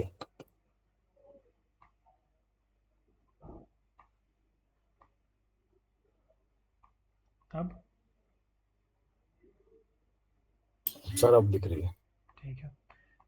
ये एंड्रॉइड का डॉक्यूमेंटेशन है, यहाँ पर जितने भी हैं ऑथेंटिकेशन के सिक्योरिटी मैकेनिज्म्स, ये वेरीफाई बोर्ड नया है, तो इस आर्टिकल को पढ़ना है। आर्टिकल नहीं, छोटे सा पेज है, बहुत बहुत कम जिसमें है, लेकिन फिर भी आपको एक जनरल आइडिया मिल जाएगा कि चीज़ें कैसे वर्क करती है, सिक्योरिटी क्या क्या है, ताकि हम सिक्योरिटी जब डिस्कस करें तो हम दोनों सेम पेजेस में रहें, हम सभी सेम पेजेस में रहें। ठीक है। तो यहाँ पर और भी बहुत सारे ब्लॉग्स हैं, यहाँ पर डॉक्यूमेंटेशन, जिनके चीज़ों के बारे में जानना, सब चीज़ें आपको यहीं पर मिल जाएगी। और यहाँ पर देखो सिक्योरिटी बुलेटिन्स 25 में, मार्च में क्या क्या पैचेस आए हैं, क्या क्या अपडेट्स आए हैं, उन सब के बारे में लिखा है। ठीक है। यहाँ पर सिक्योरिटी पैचेस कौन से, इनकी सीवी नंबर्स, वो सब सारी चीज़ें। लेकिन अभी के लिए आप बस वही चीज़ें करिए, ये वाली जो लिंक शेयर कर दिया मैंने क्लास प्लस में। और यहाँ पर overview security, kernel security, app security, ये सब भी चीज़ों का करिए। ठीक है, इन चीज़ों को करिए। और पीडीएफ शेयर कर दिए, फिर हम मंडे डिस्कस करेंगे इस चीज़ को। Okay sir. ओके।